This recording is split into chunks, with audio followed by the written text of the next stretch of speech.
नमस्कार दोस्तों। आज का हमारा पहला प्रश्न है जिसमें कि हमें आयु का अनुपात दिया हुआ है और हमें ये पूछा गया है कि दो दोस्तों की आयु का अनुपात ए और बी की आयु का अनुपात 4:3 है। उनकी आयु का योग 21 है। 6 वर्ष बाद उनकी आयु का अनुपात कितना होगा। तो ये प्रश्न हमारा मैथमेटिकल एबिलिटी से संबंधित है। आइए इसे हल करते हैं। तो अभी हमें कहा गया है कि ए और बी की आयु का अनुपात, ए और बी की आयु का अनुपात है 4:3।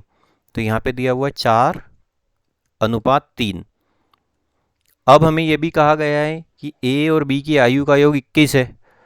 तो ए और बी की आयु के अनुपात को अगर हम जोड़ दें तो ये कितना होता है, 7।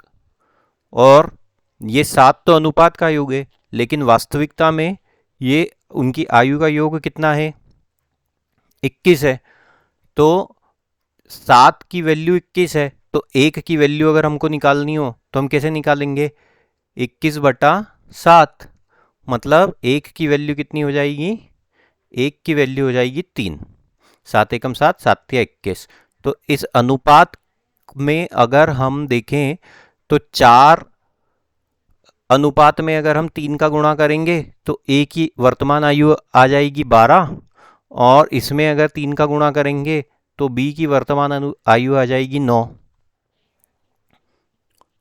ठीक है। अब हमसे पूछा गया है कि 6 वर्ष बाद उनकी आयु का अनुपात क्या होगा।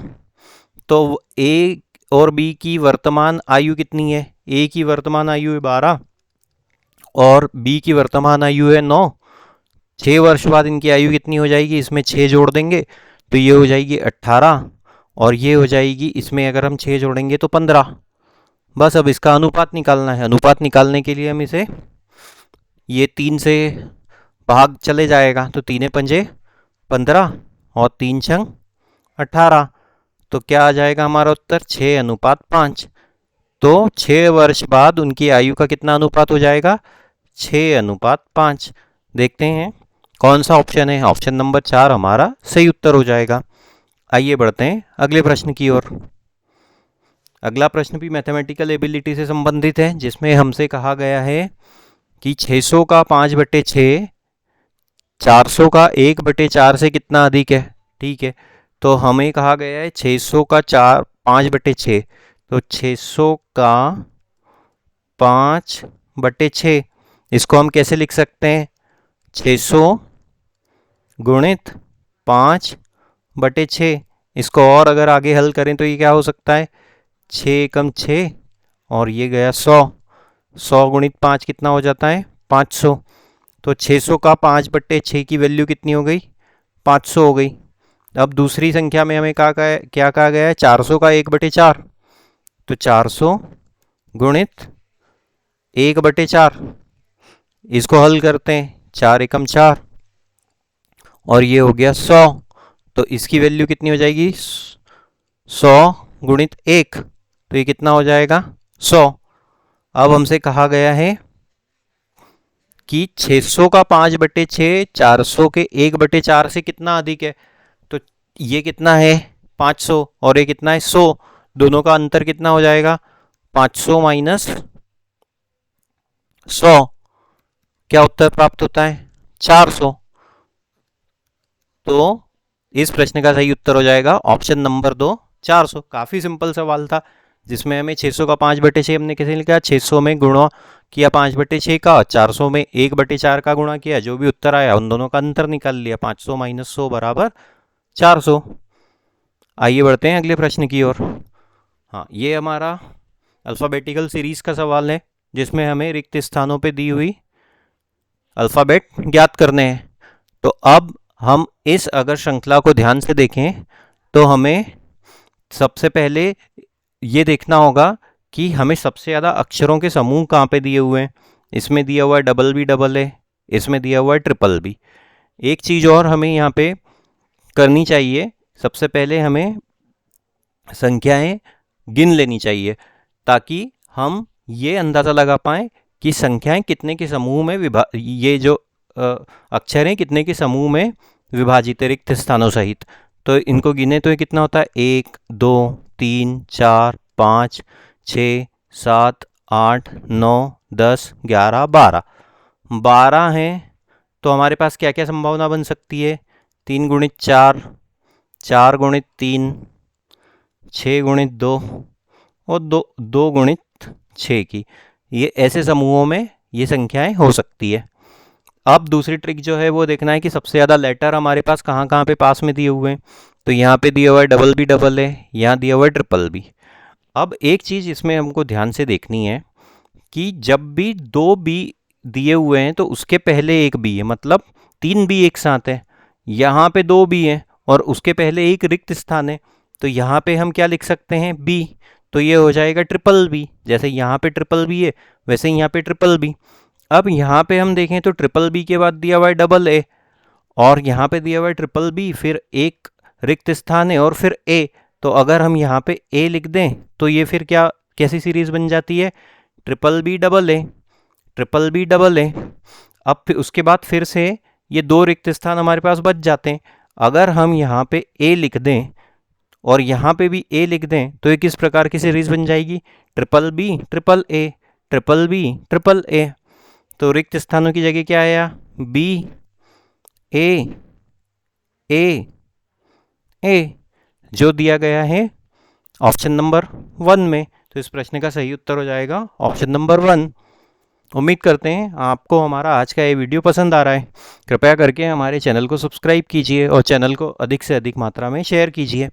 अगला प्रश्न है हमारे पास जिसमें हमें फाइंड द मिसिंग नंबर के पैटर्न पे आधार का सवाल है, जिसमें हमें क्वेश्चन मार्क में दी हुई संख्या ज्ञात करनी है। अब जब भी इस प्रकार का प्रश्न आता है तो हमें सबसे पहले ये देखना चाहिए कि जो संख्याएं दी हुई हैं उनमें अंतर कैसे बढ़ रहा है। तो हम यहाँ पे देखेंगे 3 है, 3 के बाद 5 है, 5 के बाद 9 है, 9 के बाद 17 है। तो इनमें जो अंतर बढ़ रहा है वो काफ़ी ज़्यादा बड़े अंतर से नहीं बढ़ रहा है। जैसे 3 के बाद अगर 5 देखें तो ये +2, 5 के बाद अगर 9 देखें तो ये हो जाता है +4, उसके बाद 9 से 17 देखें तो ये हो जाता है +8, 17 से अगर 33 देखें तो ये हो जाता है +16।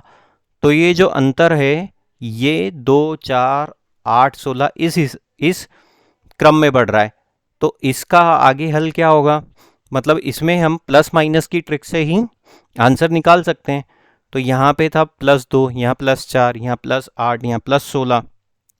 तो इसका सही उत्तर क्या हो जाएगा, यहाँ पे हमें +32 करना पड़ेगा, +32।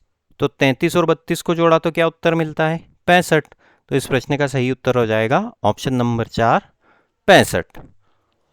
आइए बढ़ते हैं अगले प्रश्न की ओर। अगले प्रश्न में फिर से हमें फाइंड द मिसिंग नंबर के पैटर्न के आधार पर सवाल है, जिसमें हमें क्वेश्चन मार्क के स्थान पे दी हुई संख्या ज्ञात करनी है। तो अब इस प्रकार के प्रश्न जब भी आते हैं तो हमारे पास 2 ऑप्शन होते हैं, या तो हम इसे हॉरिजॉन्टली सॉल्व करें या हम वर्टिकली सॉल्व करें।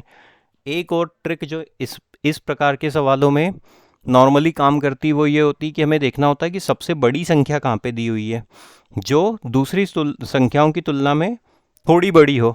तो जैसे यहाँ पे देखें तो यहाँ दिया हुआ है 7, 10 और यहाँ 35, यहाँ दिया हुआ है 15, 12, 90। तो इस टेबल का वर्टिकली सॉल्व होने की संभावना ज़्यादा है बजाय इसके कि ये हॉरिजॉन्टली सॉल्व हो। तो उसके लिए हम क्या कर सकते हैं, उसके लिए अगर हम देखें तो हमें ये देखना होगा कि जो बड़ी संख्या है उसको बाकी की संख्याओं से हम कैसे ज्ञात कर सकते हैं। तो 35 यहाँ दिया हुआ है, 7 और 10 से मिला के हम 35 कैसे ला सकते हैं ये हमें सोचना चाहिए। तो 7 और 10 को अगर जोड़ दें तो 17 होता है, तो 35 नहीं आ सकता। लेकिन अगर 7 और 10 का गुणा कर दें तो हमें मिलता है 70, और 70 को अगर हम आधा कर दें मतलब 2 से भाग दे दें तो हमें मिलता है 35। तो इसमें क्या ट्रिक लगी है, इस कॉलम में इन दोनों संख्याओं का गुणा हुआ है और जो उत्तर प्राप्त हुआ है उसे आधा करके 2 से भाग दे के नीचे लिखा हुआ है। देखते हैं यहाँ पे भी यही हो रहा है क्या। तो यहाँ दिया हुआ है 15 गुणित 12, मतलब ये कितना हो जाता है 180। 180 को अगर आधा कर दें मतलब बटे 2 कर दें तो हमें क्या प्राप्त होता है 90। तो 15 गुणित 12 और 2 से भाग दिया तो 90। यही लॉजिक यहाँ पे लग रहा है। तो अब ये क्वेश्चन मार्क के स्थान पे कौन सी संख्या हो जाएगी? तो मान लेते हैं कि वो संख्या है x। तो 6 गुणित x, और इसमें हमें 2 से भाग देना है, तो ये 6x बटा 2, और उत्तर हमको क्या मिलता है? 12। तो ये कितना हो जाएगा? 6x बराबर 12 दूना 24, और x बराबर 24 बटा 6 मतलब कि 4। तो यहाँ पे प्रश्नवाचक चिन्ह के स्थान पे क्या आएगा? क्वेश्चन मार्क के स्थान पे 4 आएगा। देख लेते हैं, 6 में 4 का गुणा करें तो 24 मिलता है, 24 का आधा होता है 12। तो हमारा सही उत्तर हो जाएगा ऑप्शन नंबर 2, 4। आइए बढ़ते हैं अगले प्रश्न की ओर। अगले प्रश्न में हमें प्रॉफिट एंड लॉस से संबंधित मैथमेटिकल एबिलिटी का सवाल है, जो काफ़ी ज़्यादा सिंपल सवाल है लेकिन काफ़ी ज़्यादा घुमा के पूछा गया है। हम बहुत ही ज़्यादा सिंपल तरीके से इसका उत्तर निकालने की कोशिश करेंगे। इसमें कहा गया है कि एक व्यक्ति ने 250 कुर्सियाँ बेची, ठीक है, और उसे 50 कुर्सियों के विक्रय मूल्य के बराबर लाभ हुआ, तो उसका लाभ प्रतिशत है। हमें लाभ ज्ञात करना है। लाभ हम सब जानते हैं कि लाभ क्या होता है? लाभ होता है आपका सेलिंग प्राइस या विक्रय मूल्य माइनस कॉस्ट प्राइस, क्रय मूल्य, ये होता है लाभ।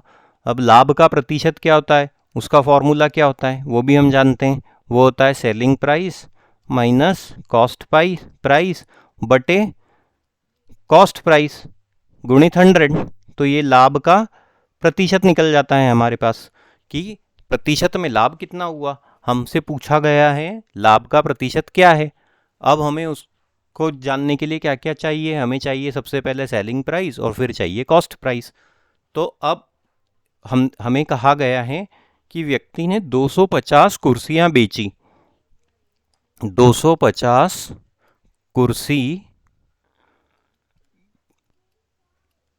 कुर्सियां उसने बेची।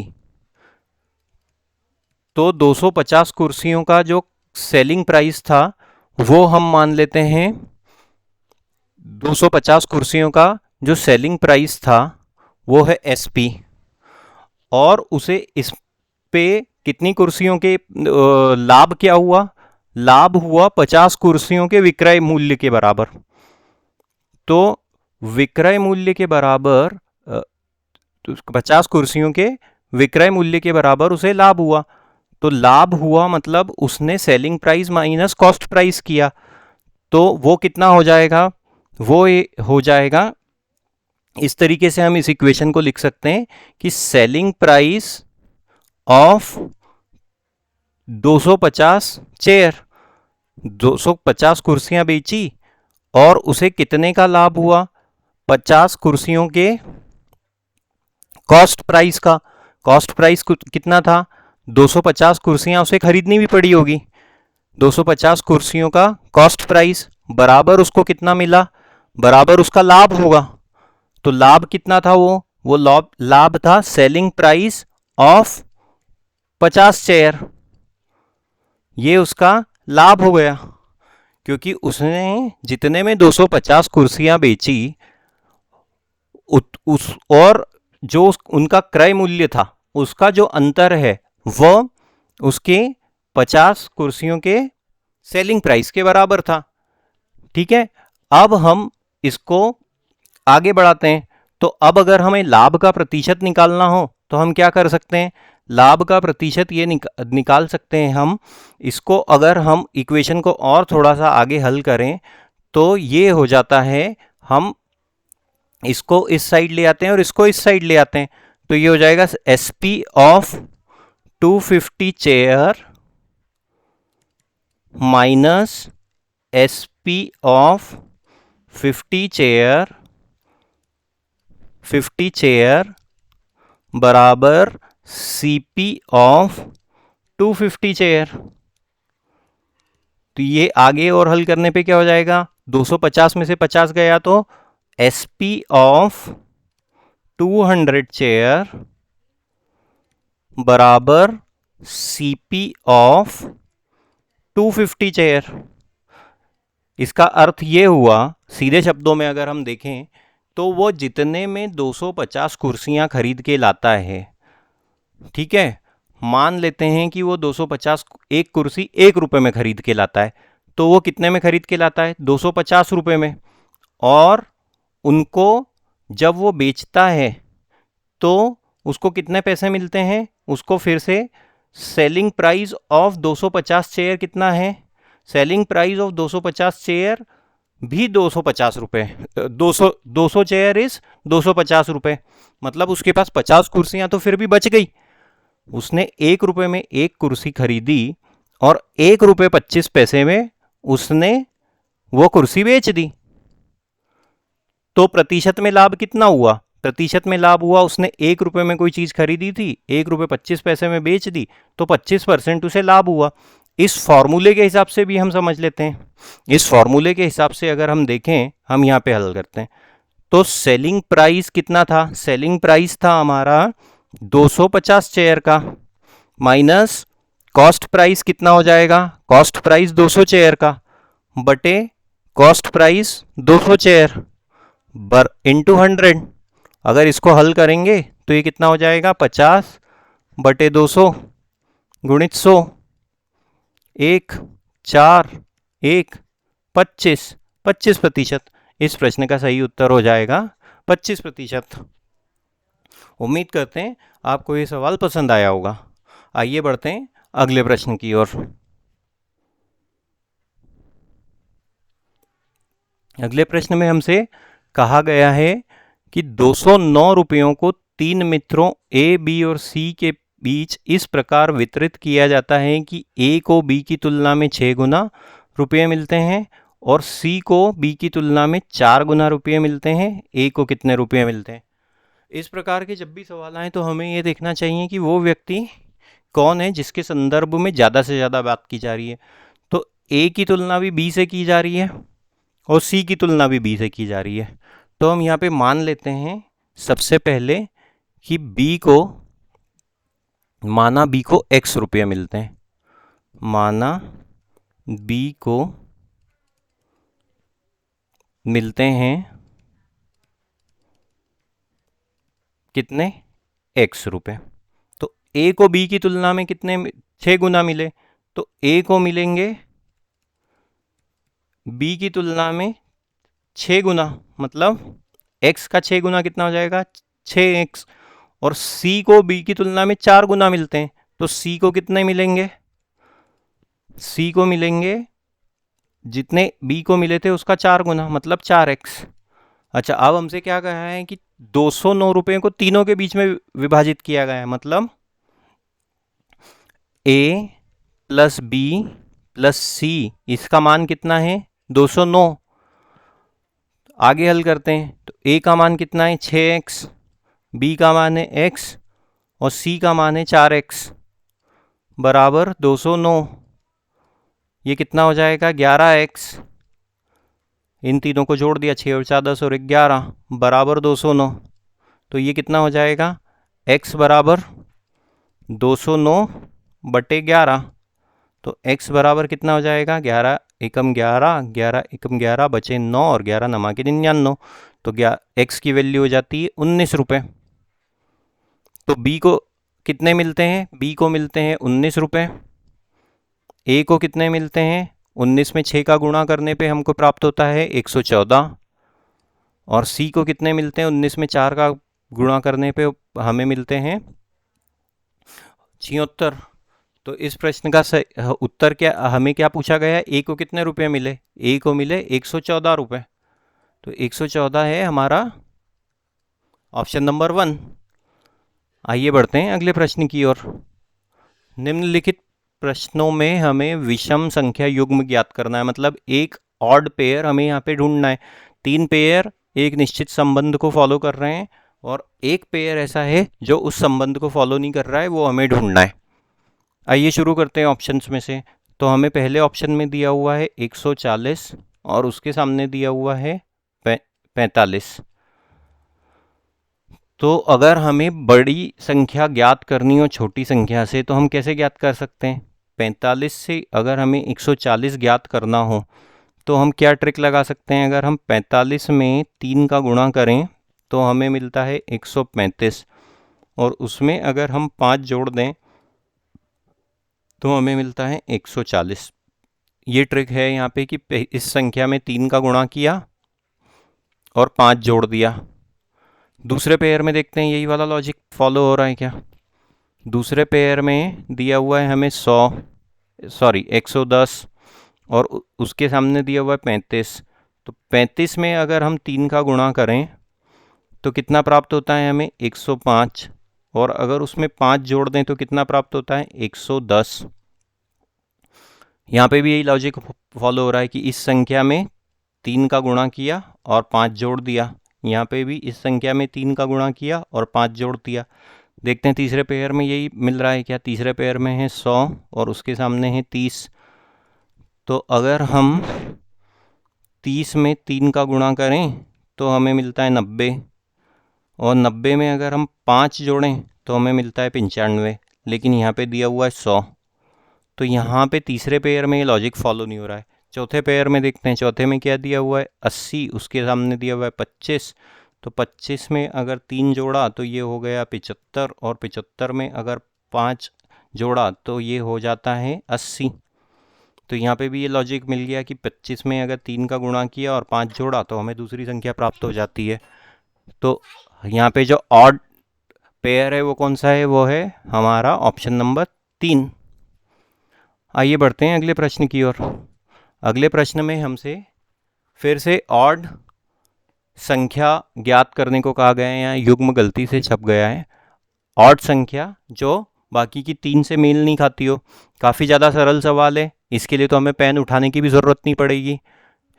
पहला है 16। 16 का हम कैसे प्राप्त कर सकते हैं, 4 के वर्ग से। दूसरा है 4। 4 को हम कैसे प्राप्त कर सकते हैं, 2 के वर्ग से।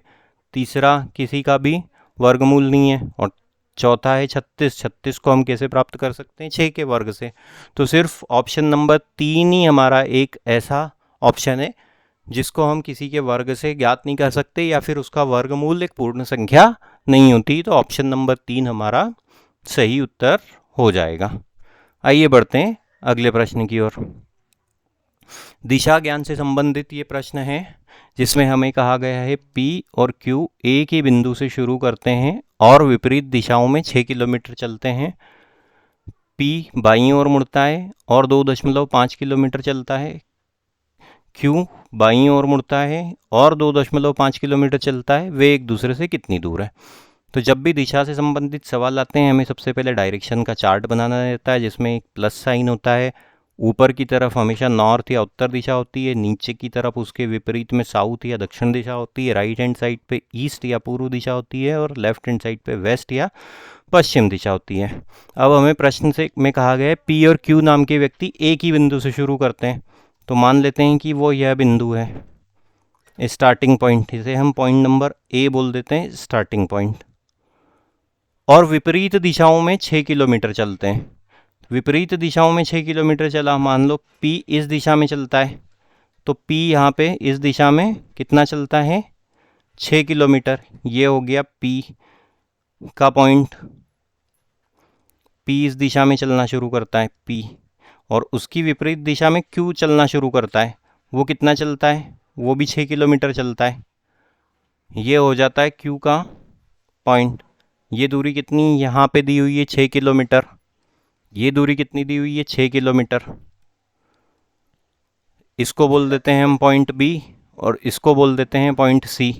आगे हमसे कहा गया है Q P बाईं ओर मुड़ता है और 2.5 किलोमीटर चलता है।